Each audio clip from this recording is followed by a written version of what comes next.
Bonjour, aujourd'hui nous sommes le jeudi 8 septembre et l'étape est vauclusienne. Elle part d'Avignon et l'arrivée se fait à Pernes-les-Fontaines. Donc dans les épisodes des rencontres avec les bénévoles, aujourd'hui nous allons rencontrer le responsable des chauffeurs. Bonjour Daniel. Dany. Voilà. La première question qui nous vient à l'esprit, quelles sont les qualités principales que doit avoir un chauffeur pour conduire un véhicule dans un tour cycliste? En termes de qualité, il faut d'abord avoir un bon jugement et puis être prudent. Voilà. Alors bien entendu, il vaut mieux avoir déjà pratiqué des courses auparavant pour être chauffeur sur une course, parce que c'est quand même délicat. Est-ce qu'il y a des règles de placement par rapport au vélo, par rapport aux motos? Est-ce que les voitures sont prioritaires? Non, les voitures ne sont pas prioritaires. Certaines voitures sont prioritaires. Mais certaines voitures ont leur rôle. Chaque voiture a son rôle d'ailleurs en fait. Mais toutes les voitures suivent le code de la route et roulent à droite, contournent les ronds-points, sauf si on est bien entendu invité à passer par la gauche. D'accord. Dans tous les cas de figure, nous sommes obligés ou amenés ou nous devons respecter le code de la route. Et comme il y a beaucoup de voitures, et est-ce qu'il y a un ordre prédéfini pour les voitures? Bien sûr. Alors l'ordre des voitures est défini en fonction du déroulement de la course.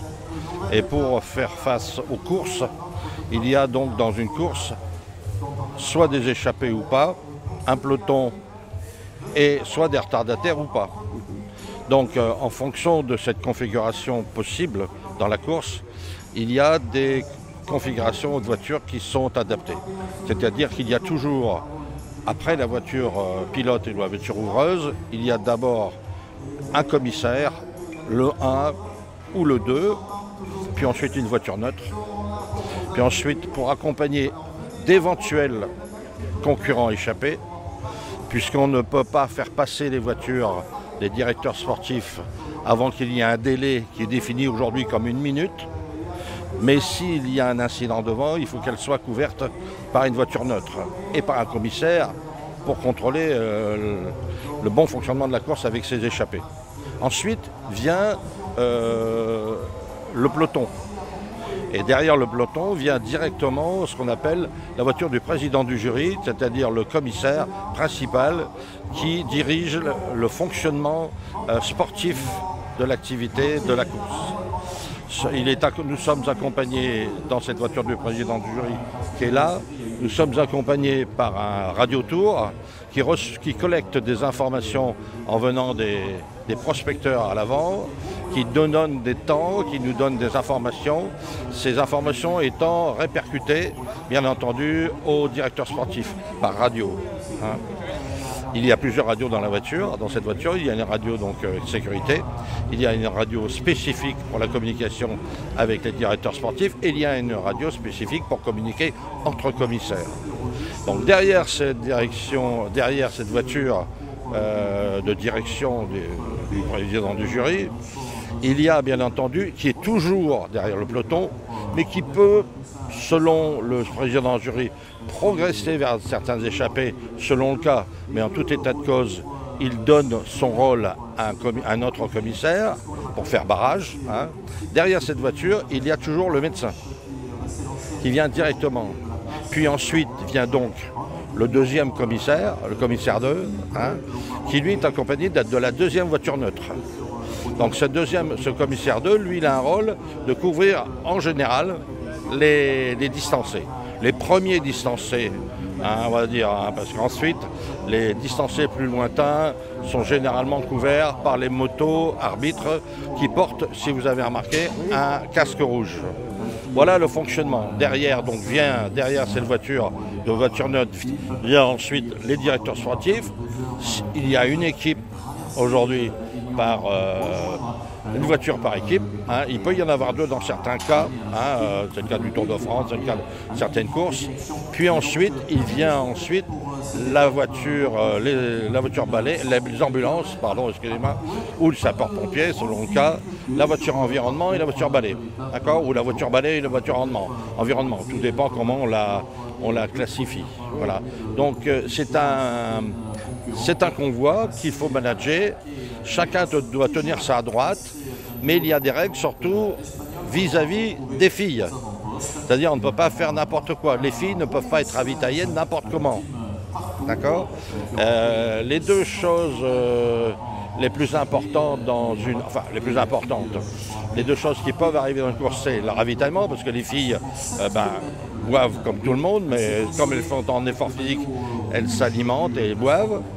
C'est d'abord, premièrement, le respect de ceux qui les ravitaillent sur le bord de la route. Donc, à partir de ce moment-là, on peut se déporter légèrement sur la gauche pour ne peut pas créer un accident avec les ravitailleurs. Ensuite, il y a les filles qui viennent se ravitailler. Dans le circuit sportif féminin, il est difficile aujourd'hui de demander aux filles de descendre. Elles n'aiment pas trop parce qu'elles ont peur de perdre le contact. Donc, on fait le maximum, en particulier le président du jury et sa voiture, de se glisser au fin fond du peloton, de manière à ce que les filles puissent être près du peloton, puisque la voiture qui vient les ravitailler ne peut pas aller au-delà de la voiture du président du jury. D'accord ? La seule cas où elles peuvent aller, je parle des voitures du directeur sportif, au-delà du président du jury, c'est sur autorisation du président du jury, bien entendu, ou dans le cas d'un petit groupe d'échappés qui n'excède pas une quinzaine de coureurs. Voilà. Ensuite, il y a les zones de ravitaillement, les zones de ravitaillement de déchets qu'il faut respecter. Et là aussi, les filles ralentissent. Donc, il faut être prudent. Compte tenu de toutes ces explications données par Dany, on se rend compte, quand on voit un reportage à la télé, ça semble tout simple, mais on se rend compte que c'est un balai de véhicules qui regroupe les vélos, les motos et les voitures. C'est un balai qui est très bien orchestré et grâce à cela, la sécurité est maximale. Et il faut remercier les chauffeurs qui montent d'un esprit très discipliné. Oui. Oui, il faut remercier les chauffeurs, tous les chauffeurs des commissaires en particulier, dont le chauffeur chronométreur, que je n'ai pas cité, mais qui va directement à la ligne d'arrivée, mais qui dans la course, le chauffeur, bien entendu, aujourd'hui nous avons une chauffeuse, je ne sais pas si c'est le terme exact, une conductrice pour le président de la course, M. Janin, qui est en avant, mais qui peut aller à son gré devant ou derrière, mais généralement elle est devant avec le commissaire 1. Et puis la voiture VIP, aujourd'hui elle n'est pas là pour des raisons de santé de son chauffeur, mais ça va revenir, il va revenir, ça va aller. Donc je voulais simplement dire que tout ça c'est un melting pot de voitures qui connaît son rôle. Le chauffeur du médecin connaît son rôle. Le médecin du commissaire 2, le chauffeur du ministère 2 connaît bien son rôle, le commissaire 1 connaît bien son rôle, ainsi que les voitures neutres. C'est ce qui fait l'harmonie. Quand tout le monde connaît bien son rôle, ça se passe toujours très bien. Et merci Dany pour toutes ces explications et bonne route. Merci beaucoup. Merci.